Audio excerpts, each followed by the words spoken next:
texto sagrado? Esther, capítulo de número 6. Quem achou, diga amém. Amém. Versículo 1 em diante. Naquela noite o rei não pôde dormir, de sorte que mandou trazer o livro das crônicas, o livro dos registros do seu reino, os quais se leram diante dele. E achou-se escrito que Mardoqueu tinha denunciado Bigtã e Ateres, os dois oficiais do rei, guardas da porta, que tinham conspirado para assassinar o rei Assuero. Quem está acompanhando aí, diga amém. Amém. Perguntou o rei, que honra e que reconhecimento se deu por isso a Mardoqueu? E os moços do rei, seus servos, lhe responderam, coisa nenhuma se lhe fez. E disse o rei, quem está no pátio? Ora, Amã tinha acabado de entrar no pátio exterior do palácio do rei, para dizer ao rei que se enforcasse a Mardoqueu na forca que lhe tinha preparado. Então os servos do rei lhe responderam, Amã está no pátio. E o rei ordenou que ele entrasse. Quando Amã entrou, perguntou-lhe o rei, o que se fará o homem a quem o rei se agrada em honrar? Ora, Amã disse consigo mesmo, pensando, a quem se agradaria o rei a honrar mais do que a mim? Pelo que então Amã respondeu ao rei dizendo, ao homem a quem o rei se agrada honrar, sejam trazidos os trajes reais que o rei tenha usado e o cavalo em que o rei costuma andar, e ponha-se-lhe na cabeça uma coroa real, e então entreguem-se os trajes reais e o cavalo às mãos de um dos mais nobres príncipes do rei, e vistam deles aquele a quem o rei deseja honrar. Levem-no o cavalo pelas ruas da cidade e proclamem diante dele, dizendo, é assim que se faz ao homem a quem o rei se agrada honrar. Ordenou então o rei a Amã, apressa-te, toma os trajes e o cavalo como disseste, e faz assim com o judeu Mardoqueu, que está sentado à porta do rei, e coisa nenhuma do que tu disses omita.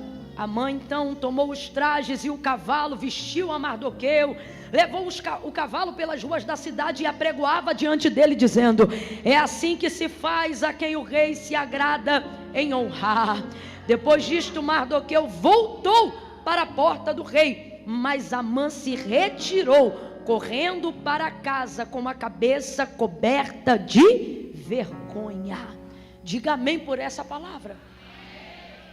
Esse texto é muito conhecido, até quem não é muito assíduo, não tem muita intimidade com o texto sagrado, já deve ter ouvido falar dessa história alguma vez. Mas só para a gente contextualizar e todo mundo caminhar juntinho, na mesma página daquilo que Deus nos confiou, como verdade, como resposta profética para a nossa vida nessa noite, eu vou te contextualizar bem rápido, porque às vezes no texto bíblico ali, a gente fica tão perdido na conjugação verbal que acha difícil de entender.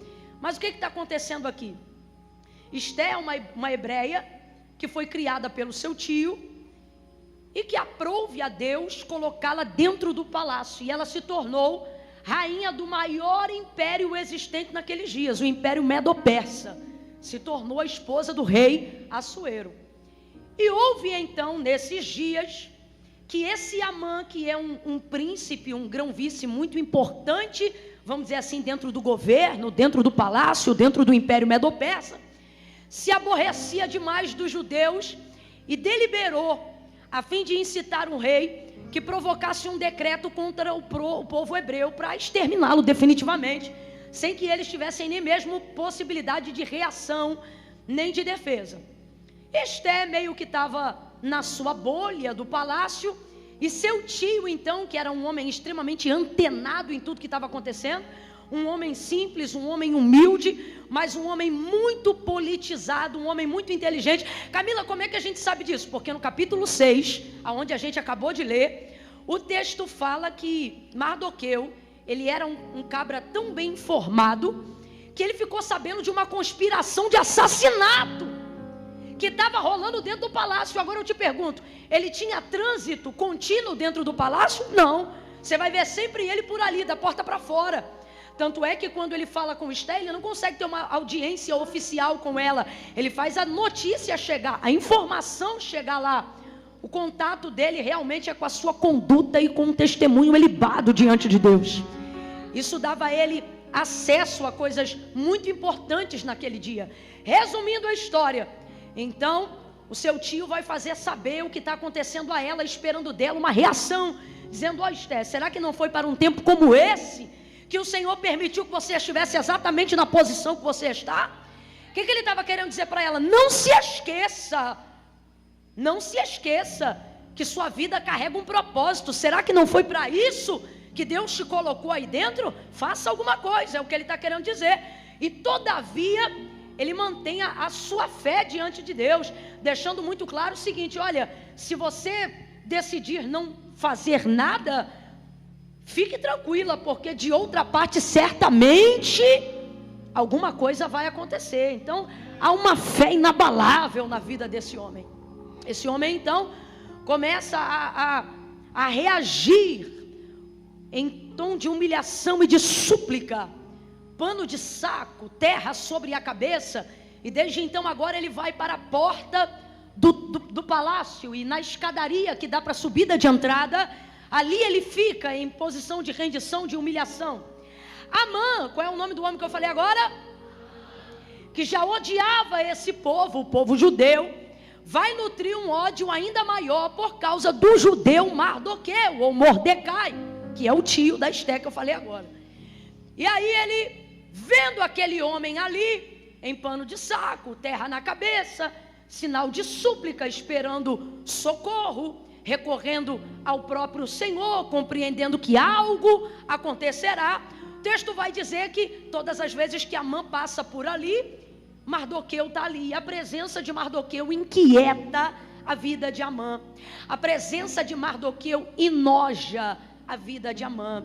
A presença de Mardoqueu deixa ele ansioso, entristecido. Irmão, que presença é essa? Como pode uma presença causar tamanha inquietação sem que palavra alguma seja dita? Como pode uma presença causar tamanho incômodo sem que palavra nenhuma seja dita? Que presença é essa? É a presença que recheia todo o livro de Esté, aonde você não vê o nome de Deus sendo mencionado em momento nenhum, mas estando presente o tempo todo, em cada testemunho, na vida de cada um dos personagens que não o esqueceram, apesar da circunstância em que estavam vivendo. Mardoqueu está ali. E ocorre então que todas as vezes que agora Amã vai passar para entrar no palácio, tem que passar por ele. Quando passa por ele, o texto vai dizer, 2 capítulos anteriores, que Mardoqueu não o reverencia. E o que era essa reverência? Era um inclinar de cabeça, era uma maneira de dizer: eu reconheço a tua autoridade. Afinal, Amã era um grão-vice, era um príncipe muito importante dentro daquele governo. Então era protocolo. Completa aí para mim, por favor. Bora, abre a boca. Era protocolo, era uma burocracia real. A partir do momento que um grão-vice, que um príncipe na qualidade de Amã passasse por você, você deveria reverenciá-lo. Porém, Amã personifica em todo o livro de Esté o próprio mal. Ouça isso. Amã não é apenas um personagem ou uma pessoa, mas ele personifica a malignidade. O que isso significa, Camila? Significa que ele é casa vazia. E o que significa uma pessoa personificar a malignidade, a maldade? O que significa uma pessoa ser casa vazia? É aquela pessoa da qual Satanás entra e usa a personalidade dela para manifestar seus desejos. Usa a mente dela para executar as suas estratégias. O que é uma casa vazia no mundo espiritual? É alguém vulnerável às ações de Satanás. É alguém que não está apenas sob influência longínqua, mas sobre influência direta. E como que isso acontece? A partir do momento que você vai dando permissão para o mal entrar. Vou te dar um exemplo. Na celebração da última ceia, quando Jesus ceia e faz a Páscoa com seus discípulos, o texto vai dizer que ele denuncia, dando a Judas a oportunidade de uma confissão naquele momento. Judas, aquele que já estava para o trair. E o texto diz que quando eles se assentam ao redor da mesa, Satanás havia sugerido para que Judas traísse Jesus. Era apenas uma sugestão. Mas quando Judas é denunciado na mesa da ceia, e o Senhor diz: aquele que mete a mão no prato comigo é aquele que há de me trair, nessa hora ele não confessa a sugestão e nem a ideia que estava no seu coração. Ele se levanta e aí Jesus vai dizer para ele: o que tendes a fazer, faze-o depressa. Como quem diz assim: já que você não se arrepende, já que você não volta atrás, executa logo o mal que você planejou. E aí quando o texto diz que Jesus fala para ele: o que tendes a fazer, faze-o logo, o texto diz que logo que ele se levanta, e aí o texto vai dizer assim: tendo ele se levantado, Satanás entrou nele. Olha isso. Antes de assentar-se à mesa, ele estava sob influência, sob sugestão. O que é isso? Influência de fora para dentro. Mas depois que não houve confissão, depois que não houve arrependimento, a legalidade, a porta de seu coração já estava aberta. Então vou repetir. O texto diz que quando ele se levanta, aí ali Satanás não sugestiona mais, Satanás não influencia mais. O texto diz que Satanás entra nele. Entra nele. Quem está entendendo aí, diga amém. Volta para a mãe e você vai entender o que é a personificação do mal. A personificação do mal é a pessoa que não só cede às influências, às sugestões malignas, de sentimentos como inveja, lascívia e tantas outras coisas ruins e nefastas. Só que depois de tanto tempo de legalidade, Satanás não precisa mais usar o poder de influenciar, porque a casa está aberta para ele. É isso que eu quero que você entenda. Entrar. Então Amã, de acordo com o relato do livro de Esté, ele é a personificação da maldade. Ele é como a serpente do Éden. Ele é alguém cujas virtudes e as características se tornaram úteis para a execução do mal. Eu preciso falar isso aqui antes de continuar com o texto para a gente vigiar, gente. A serpente, ela também foi criada por Deus. Quem está comigo, diga amém. Quem está prestando atenção, diga amém. Havia aquele órgão pesadão, Potterhouse, pesadão. A serpente, quando estava lá no Éden, ela também foi criada por Deus, sim ou não? E o texto diz que ela era a mais sagaz dentre todas as animarias do campo, a mais perspicaz. Tanto é que Jesus usa essa característica dela para falar da necessidade de um servo de Deus ser prudente. Não é simples como a pomba e prudente como a serpente, perspicaz, sagaz, inteligente como ela. Então é uma característica de Deus, um animal criado por Deus num ambiente onde Deus estava. Quem está entendendo, diga amém. Só que quando Satanás quis personificar a sua maldade no Éden para levar o homem a cair, ele não utilizou-se da característica de nenhum outro animal. Ele foi direto nas características da serpente, porque se ele precisava trabalhar com convencimento, com persuasão, o macaco não tinha graça, o tigre assustaria, o leão não fazia sentido, mas a serpente, a mais perspicaz, a mais sagaz, dentre todas as animarias do campo, essa tinha a qualidade perfeita para a realização da malignidade. Então veja, você concordou comigo, a qualidade da serpente era de Deus, a serpente foi criada por Deus, ela estava dentro de um ambiente onde Deus estava, mas até a nossa virtude, longe do propósito de Deus, serve a malignidade do diabo. O texto diz que Satanás entra na serpente e, tomando posse de suas ações, de seu entendimento, de sua sagacidade, convence Eva daquilo que era contrário ao que Deus havia dito. Casa vazia. Camila, quando é que eu me torno casa vazia? Quando eu saio da posição de não repreender a influência, Satanás se sente legitimizado a entrar na casa. Se você não repreendê-lo ao sentir ele rondando de fora, não conseguirá repreendê-lo quando vê ele falando de dentro.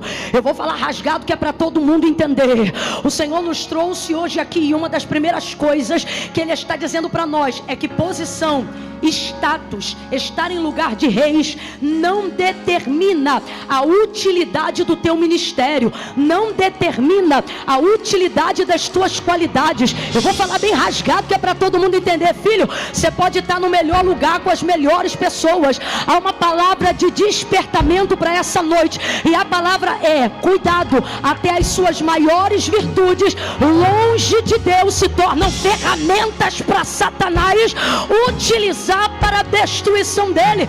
Por que Amã se sente tão incomodado, gente, com um homem vestido com pano de saco, com um homem que traz terra sobre a cabeça? É porque a palavra de Deus diz algo que a gente não pode esquecer. O que, Camila?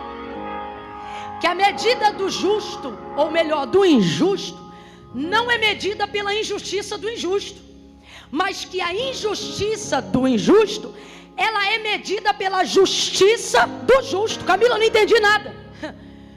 O justo não mede a injustiça dele pela régua do que ele cometeu. Quando um justo está perto de um injusto, ele não fica à vontade. Por que que ele não fica? Porque se o justo não pratica a injustiça, ele não precisa condenar a injustiça do injusto. Sua ação e sua vida denuncia que a vida do outro está errada sem ele precisar abrir a boca. É tipo Caim e Abel. Quem está me ouvindo, diga amém. Quando Caim percebeu que a sua oferta não foi recebida por Deus, como a do seu irmão Abel, o que Deus disse para ele? Ora, Caim, se você trouxer uma oferta tão boa e de qualidade como a do seu irmão, eu também não vou receber. O que Deus está dizendo para ele? Melhor a oferta que eu recebo. Deus está dizendo o que para ele? Ainda tem um jeito, mas não, ele vai dar voz ao desejo da influência do diabo. E o que ele vai ouvir? Ele vai ouvir o seguinte: eu não quero trazer uma oferta boa, eu quero acabar com a oferta do outro. Quem não consegue entregar o que a gente entrega, fica incomodado com o que a gente entrega. Então o espírito de Caim, o espírito de Amã, quer fazer o que com a igreja? A antiga serpente quer fazer o que com a igreja? Por que eles não são livres na libertinagem? Por que eles não são livres para fazer tudo que eles fazem de errado e deixa a igreja em paz? Porque a igreja é a justiça do justo, denunciando as casas vazias, sem dizerem palavra nenhuma. Amã se incomoda com Mardoqueu pelo mesmo motivo que alguém que não consegue se libertar se incomoda com quem foi liberto. Eles não dão dízimo, mas falam mal de quem dizima. Eles não ofertam, mas falam mal de quem oferta. Eles não oram, mas falam mal de quem ora. Eles não buscam, mas falam mal de quem busca. Eles não são da igreja, mas amam falar mal da igreja.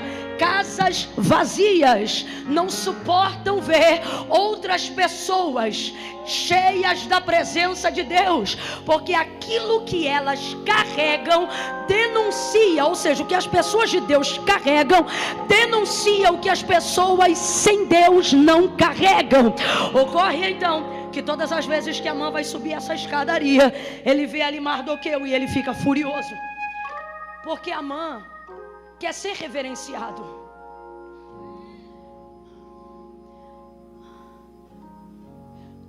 Toda vez que alguém exige honra, é porque tal pessoa não merece, porque honra é o tipo de coisa que não se exige.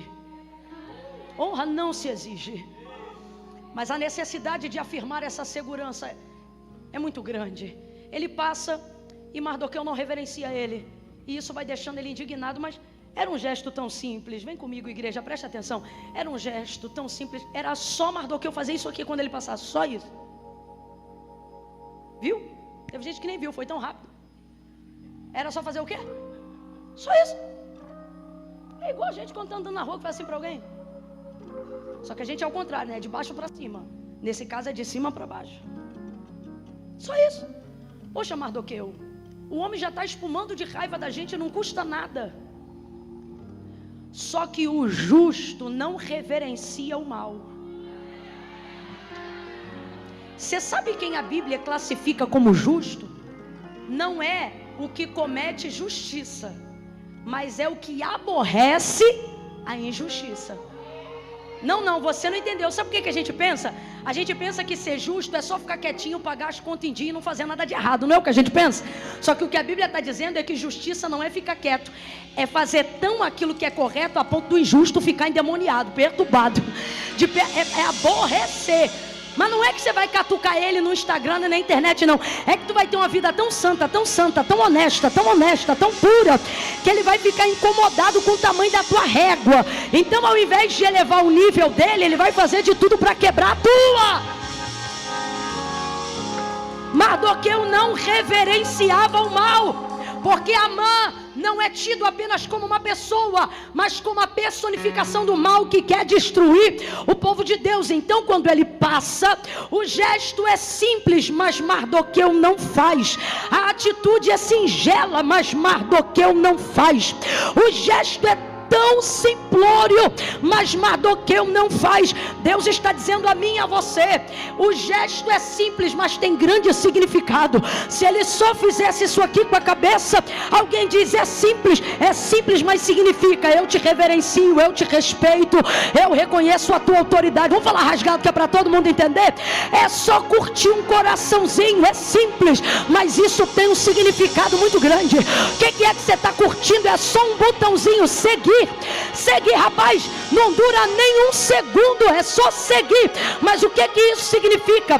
Quem você está seguindo, o que você está curtindo? É só um aviãozinho, rapaz, só um exemplo. É só um aviãozinho, você pega o aviãozinho e compartilha pro direct de alguém, não dura nem 5 segundos, mas a pergunta é: o que você curte? O que te atrai? Aonde está a manifestação do teu desejo? Eu vou falar rasgado que é para todo mundo entender. Deus está dizendo: os homens não veem, mas eu tenho visto os gestos simples com grande significado. O justo não reverencia o mal, o justo não curte o mal, o justo não se alegra com o mal. Santa mulher de Deus não ama quem vive pelado, não curte quem vive na pornografia. Homem de Deus, ele é zeloso em casa e é zeloso na rede social. Eu vou falar como Deus está mandando. Chega de coisas simples. Nada a ver, mas tem significado. Está curtindo, comentando, compartilhando coisas das quais o Senhor não curte, não comenta e não compartilha. Está me olhando com essa cara de escandalizado, mas vamos falar a verdade? Vai dizer que tu nunca se escandalizou quando tu viu no teu algoritmo uma foto de alguém que tu conhecia e julga ser santo, homem de Deus, santa mulher de Deus, curtindo uma coisa que você olha e você: meu Deus, fulano, só comigo que aconteceu isso? Sei. Gestos simples, mas com grande significado. A quem você tem reverenciado? A quem você tem reverenciado? Gestos simples, mas com grandes significados. Como é que fica a mente de quem escolheu a gente para ser a régua? Mas Mardoqueu não reverencia. E a tentação é grande, podia reverenciar. É tão rapidinho, todo mundo faz. Mardoqueu, todo mundo faz, porque é protocolo da burocracia real. Todo mundo faz. E é isso que a gente está popularizando em nosso meio. Todo mundo faz. Fala a verdade, gente. Todo mundo faz, tem nada a ver.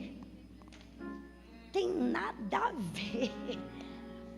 Naquele grande dia tu vai tomar um susto com esse negócio de nada a ver. Olha para o teu irmão aí agora e diz: tudo a ver. Diga: tudo a ver. Irmão, tem tudo a ver. Gestos simples traduzem grandes significados. Então ele vai decidir o seguinte: eu vou exterminar o povo, mas esse daí, o Mardoqueu, eu não aguento esperar até o dia para exterminar ele não. Nós vamos exterminar ele agora para minha alegria ser completa. Aí ele chega em casa e ele diz: olha, eu já estive no banquete com o rei, eu sou o príncipe, o decreto da destruição em massa já está tudo ok, mas eu não tenho, ele falou para a esposa dele, eu não tenho felicidade completa, porque na hora de eu me regozijar, quando eu passo ali na porta do palácio, quem está lá? Mardoqueu. Aí quando eu falar quem está lá, você vai dizer: o protesto. Quem está lá? Quem está lá? O protesto, porque Mardoqueu, na posição de resistente, é um protesto velado e silencioso. E se eu te dissesse que, como igreja, o Senhor não nos chamou para ser a força que o mundo precisa, Ele nos chamou para ser a resistência que o diabo não suporta. Acerca das paixões da carne, o que diz a palavra? Foge. Mas acerca do diabo, o que ele diz?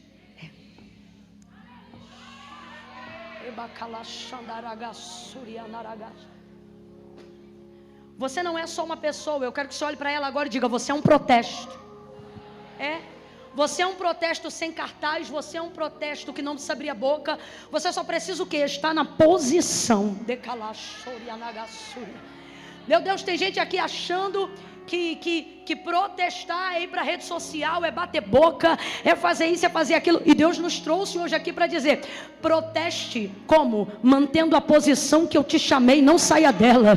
Não saia dela por cara feia. Não saia dela por imposição alheia. Eu estou sentindo uma graça, uma autoridade de Deus tão grande aqui. Desde que o pastor Eduardo estava pregando, ele falou sobre resistir, sobre a mãe que resistiu pelos filhos, resistiu pelo azeite, e o Espírito de Deus está aqui, e Ele está dizendo: resista. E como é que eu vou resistir, Camila? Xingando, brigando, perturbando, printando, batendo boca no WhatsApp? O Senhor está dizendo: não, mantenha a tua posição, mantenha a tua posição de jejum, de devoção, de oração, de adoração, de humildade, de honra. Não saia do lugar da estratégia, não saia do lugar do jejum, não saia do lugar da intercessão, não saia do lugar do joelho no chão, da boca no pó. Não pare de ler a palavra, não pare de adorar ao Senhor. Vai lavando louça e vai cantando, vai dirigindo no aplicativo do carro e vai adorando. Deus está dizendo: eu não te chamei para xingar palavrão, eu não te chamei para rasgar ninguém no meio, eu não te chamei para tomar satisfação na rua, eu não te chamei para fazer barraco no meio do povo, eu não te chamei para esfregar a tua unção, nem a tua autoridade na cara de ninguém.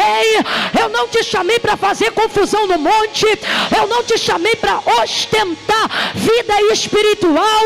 Agora ele vai ver com quem que ele mexeu, agora ela vai ver com quem que ela mexeu. Deus está dizendo: mantenha a tua posição, vai botar a tua boca no pó, vai vestir as vestes da humilhação, vai lutar com a milícia que não é carnal, porque as nossas armas são poderosas em Deus para a destruição de cadeados, de fortaleza, das hostes espirituais da maldade. Sambalat e Tobias no muro contra Neemias queria fazer eles descerem, mas ele diria: para que eu descerei? Para deixar a obra, a espada numa mão e a pá da reconstrução do muro da outra. Deus está dizendo: teu inimigo vai abalar teu emocional, ele vai tentar te trazer para o pessoal, para o campo onde ele xinga, para o campo onde ele ofende. Mas Deus está dizendo: veste de humildade e vida devocional. Não sai do teu... Estou sentindo uma graça de Deus tão grande aqui. Levanta a mão direita o mais alto que você puder, coloca a esquerda na mesma altura. Quando eu disser 3, vai botar a mão no ombro do vizinho e vai dizer para ele ou para ela: resista. É 1, é 2, é 3. Diga: resista, resista. Ele xinga, você não xinga. Ele ofende, você não ofende. Ele persegue, você não persegue. Ele afronta, você não afronta. Mas tem uma coisa que você faz e ele não faz: você ora e ele não ora. Você jejua e ele não jejua. Você crê e ele não crê. Você adora e ele não sabe o que é adoração. Fique na sua posição. Mardoqueu ficou ali, vulnerável, mas ele resistiu. Exposto, mas ele resistiu. Temporariamente envergonhado, mas ele resistia ao diabo, e ele fugirá de vós. Resista. Pare de usar as armas que eles usam. Quem está numa grande obra é você.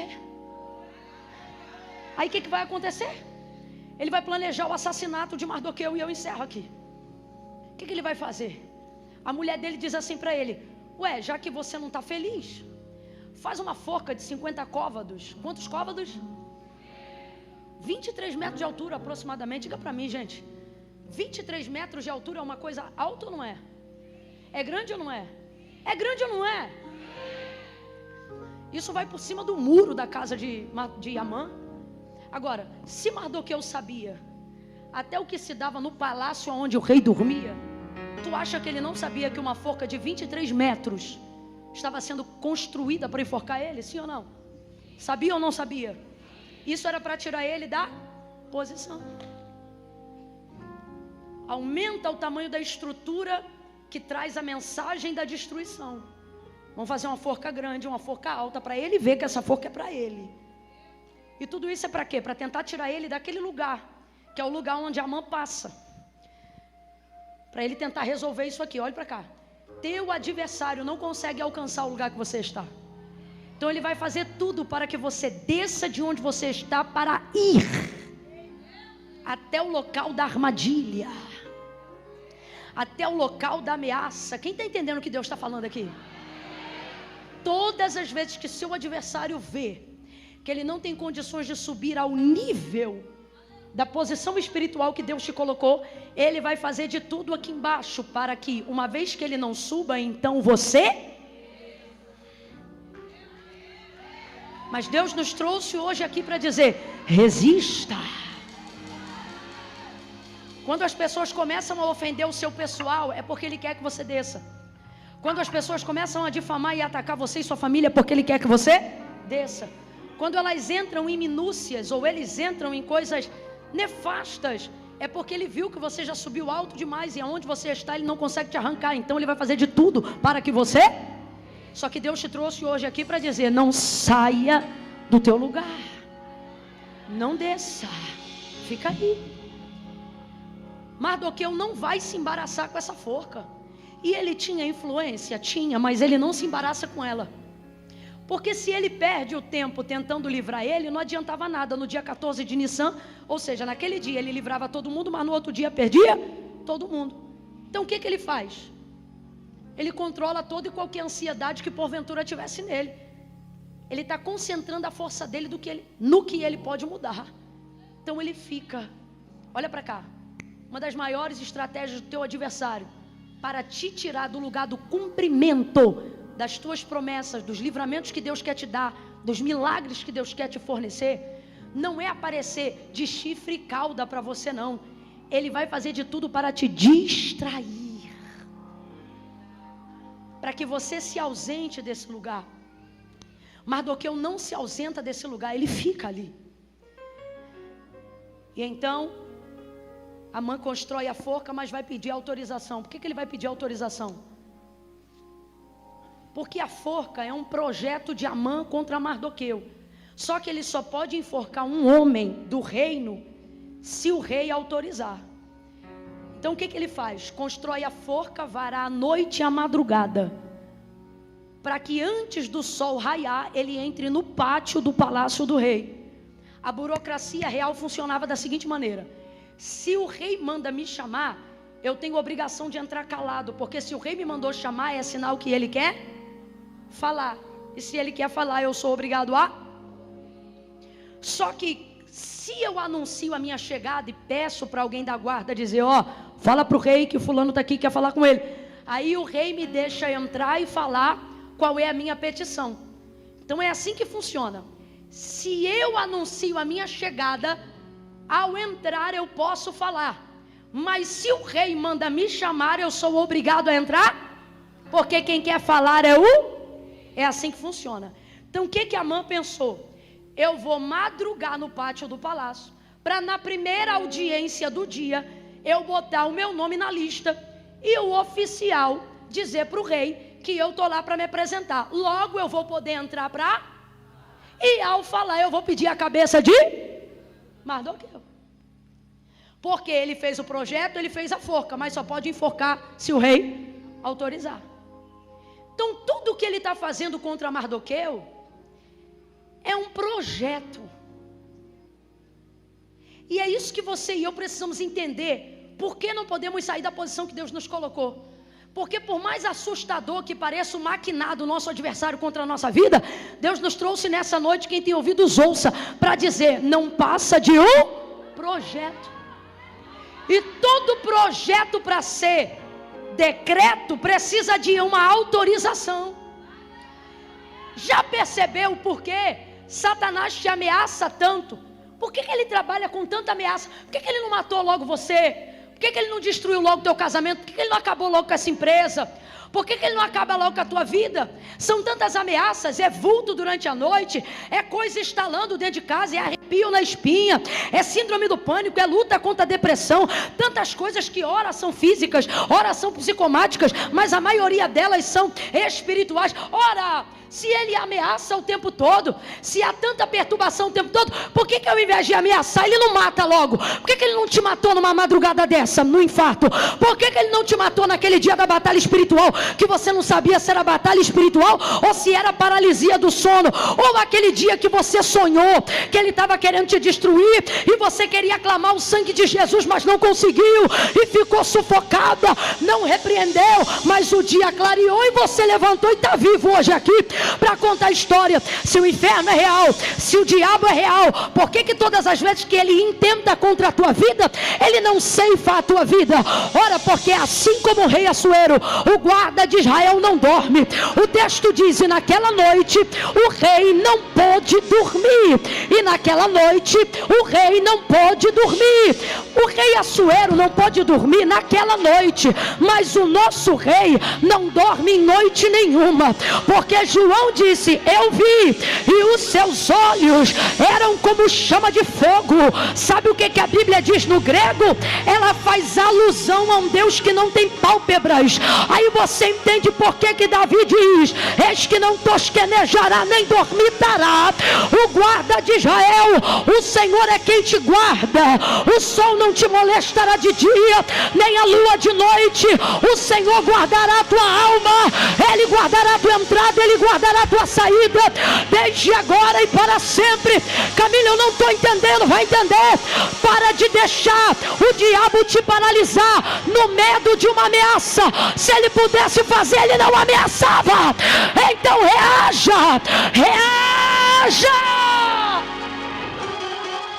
não saia da posição.